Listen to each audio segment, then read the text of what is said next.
Now the question is, do we keep Jeremy Kyle on in the background? I'm going to turn him off. There we go. Hello. So today's video I'm going to be talking about chemotherapy side effects. Yay, all the lovely stuff that comes with being poisoned on a weekly basis or 2 weekly basis. All lovely stuff. So first I'll tell you the drugs I'm having. So I have... What do I have? I've forgotten what I have. Ah, that's it. Right, so I have etoposide, cisplatin and Taxol. So I first started off with a regime? Is that a word? Anyway, I first started off having etoposide and cisplatin to start off with every 2 weeks with an overnight stay. And now I have etoposide and Taxol, Taxol it's called, and then 2 weeks later I'll have Taxol with cisplatin.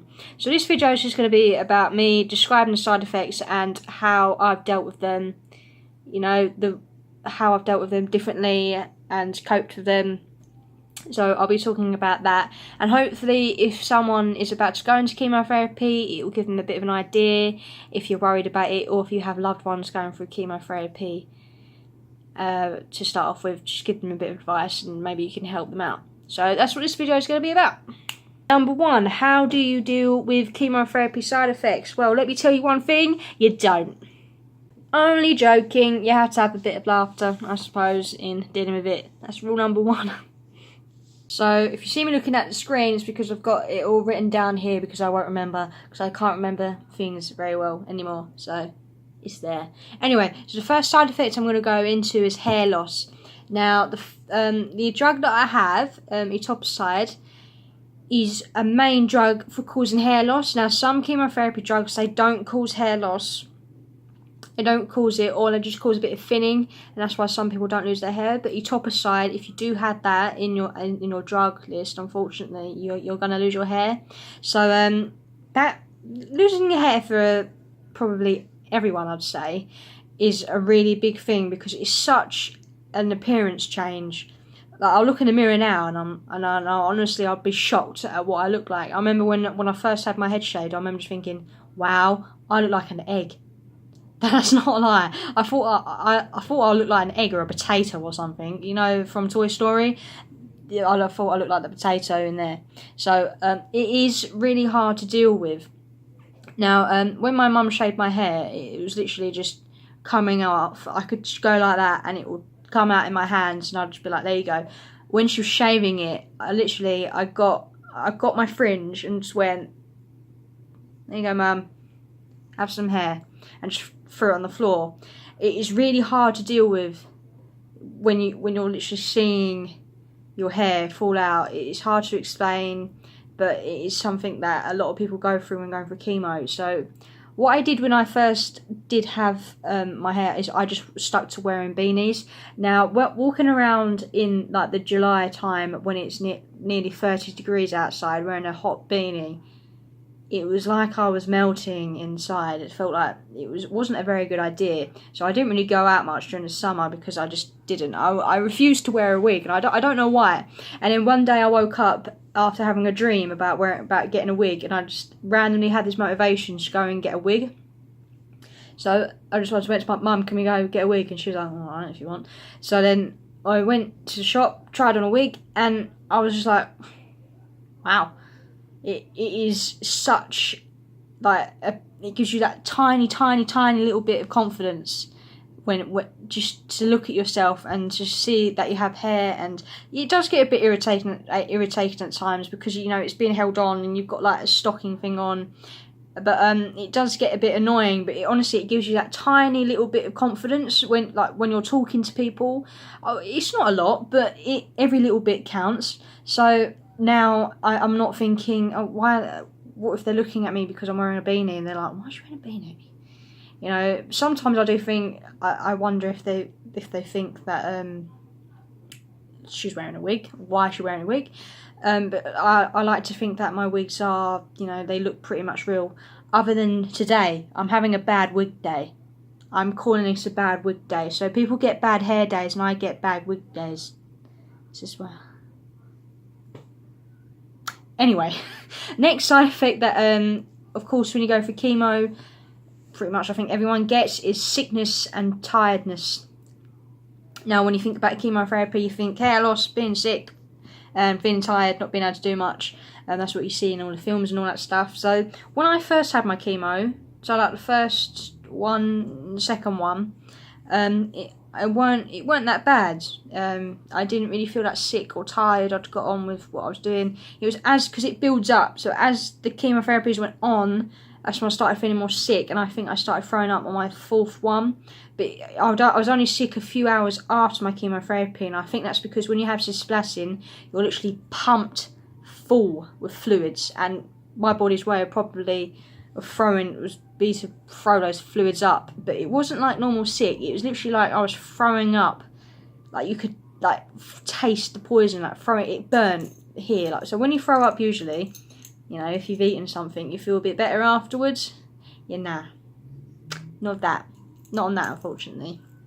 So what I'd say is stay up on your anti-sickness tablets. Even if you feel okay, have it anyway, because a lot of anti-sickness tablets, they say take 3 times a day or keep doing that. One of the big anti-sickness tablets I have is domperidone, which is just a little one. It doesn't really make you tired or anything like that. It does help. So just keep up on sickness tablets, because my problem was I weren't. And so I was just suffering, but there's no point in suffering if you don't need to. So make sure you stay up on those tablets. Next side effect, I'd say, is my hands and my feet. My God, like my hands and my feet now, it feels like someone has got my hands, got my skin, and they're stretching the skin out. And on my feet, I feel like I'm like constantly walking on rocks or something. It's such a hard feeling to explain, but they're also kind of numb. They're numb, but they're not. So if I tap my feet together or go like that, I can't feel it. And if I put my hands on something, I can't feel it properly. It feels like my hands like floating. So I can't stand up for very long. So I'll stay around about 5 minutes until my feet start to really, really hurt. So unfortunately, that means stuff like the washing up, I can't do. Sorry, mum.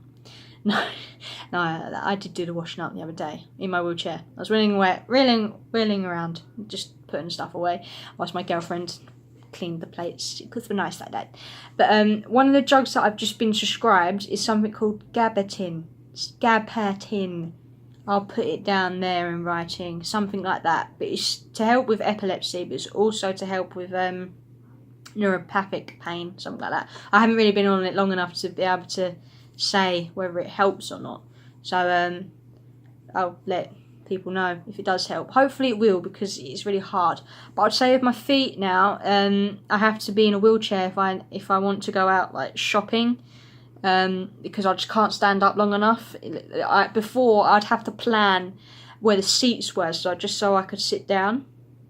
So then I'd sit down, and then I have to get back up again, and then go and sit back down again. It is really hard being able to go to walk places and stuff, and then all of a sudden having to be in a wheelchair. Like, it's especially with confidence issues as well, especially if you feel like people are looking at you anyway. To be in a wheelchair is hard as well. You have to just get on with it. I mean, people who are in wheelchairs, we don't think anything of them. If I see someone in a wheelchair, I don't think anything different. I don't judge them or anything like that. I just get on with whatever I was doing. So you just need to keep telling yourself that with your feet. But also soaking them in a bath or something similar, that helps as well. What else? There's a long list of side effects that I'm trying to pick out, because if I went through everyone, I'd be here all day. But another one, big one for me, is hearing. I feel like I'm in a bubble sometimes. Like, it was worse. My hearing has been bad since, but the worst day was actually on my girlfriend's birthday. I woke up and I felt like I was just in a massive bubble, and I just couldn't hear. Now I've got ringing in my ears. I think that's tinnitus, something like that. Yeah, I can't hear. I just hear constant ringing in my ears, and sometimes it gets louder and louder and louder and louder, and you get the point. But this ear is really bad as well. I'll wake up and I feel like it's blocked. I need to like open my jaw really loud, really wide to just get that feeling to go.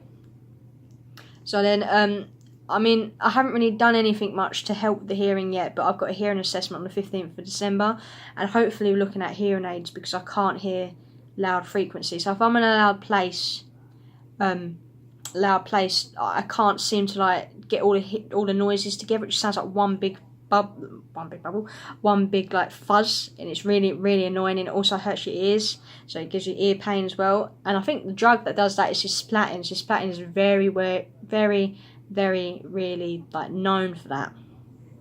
So what's next on my list? Let me scroll down. Taste in your mouth.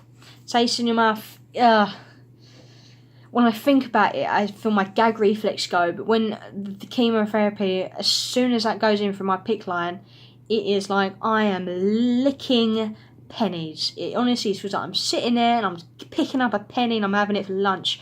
It's disgusting. So I'd say polos. Mint polos are my best friend. I will not be without one when I have chemotherapy. I think it's the etoposide that does that when it leaves your when that goes in, but I'm not sure on cisplatin. But I had that with Taxol on Friday, so maybe I'll find out. But it also leaves your taste buds for a couple of days, for longer for that. It's just everything tastes bland. The most annoying thing is when you want a drink, you need a drink, and it just doesn't satisfy. Like the feeling, it's like so for example, if you're hot or something, and you need a drink, you have that drink, it just tastes like shit, put it lightly. It just doesn't satisfy you at all, and it's the most annoying feeling ever. So I'd say for that one, icy drinks. For some, I'd say stay away from fizzy drinks for a bit because they will taste like metal. I think it's the fizz or something. It just encourages the metal flavour. And spicy foods and salt is like, because spice, it really brings out your taste buds, and salt. For some reason I crave a lot of salt now as well. I think it's because my body loses it when I have chemo and stuff. But spicy foods like Indian or Nando's extra hot sauce or something. So that usually helps. What else shall I talk about? Boredom. Big thing. So I can't really leave the house much now. And honestly, I'll describe it as having an 80-year-old body but a 19-year-old mind. So your mind is going and going and going, but your body just can't do any of these things that you want to do. So for example, I really want to go for a walk, go down the park. I can't do it. Or I really want to, for some reason, they say it's to do with steroids as well, but your mind gets really active. You start overthinking, but I really wanted to apply for jobs, so I was looking on job websites, looking at jobs that I can't apply for, and for some reason I just really wanted to apply for jobs. I've never wanted to work more in my life because I'm just bored out of my mind. So some of the things that I do for that is this YouTube channel. I've recorded this video probably around about 10 times now in the past hour and a half, so that gives me something to do, and then editing it. Doing the little cool font bits I do and putting that on, that would take around about another hour. But it's just things like, games. So I buy games, and a dangerous thing I do is Amazon buying. When I'm down or something, I seem to treat myself to phone cases. Whenever I'm sad, I seem to just have a thing to randomly buy a phone case, like a $5. And me and my dad share the same Amazon account, so he'll get an email saying, "Oh, your phone case is on the way," and he'll be like, "Oh God, Ellie's having a moment," because it usually means I'm having a bad day because I've just bought myself a new phone case. But getting your friends around as well, watching films. My girlfriend comes around a lot, or I'll get a lift to hers. I've gone out a couple times in my wheelchair, but it's still quite tiring. I know I'm just sitting there being pushed about, but it's still quite tiring. What else? So for the boredom, it's pretty much just trying to find little things to do, box sets and things like that. Now, it is really hard mentally. I'd say the hardest thing about this all is the mental effect it has on you. But I think I'll go into that in another video because it's quite long. So those are a couple of the side effects that I get, the main ones that I get, and hopefully I've given a good description about things that you can do to help with it, or if someone's dealing with it close to you, like a loved one or anything like that, give them some advice. But hopefully as this experience goes on, I'll be able to like get some more ways to cope with it. But until then, you know, hopefully the things that I do now, they'll keep me going. But thanks for watching this video. Next one up will be soon. I have my 11th round of chemo on Friday, so I'm not sure when my next video will be up, but it depends how well my body takes that. Thanks for watching. See you later.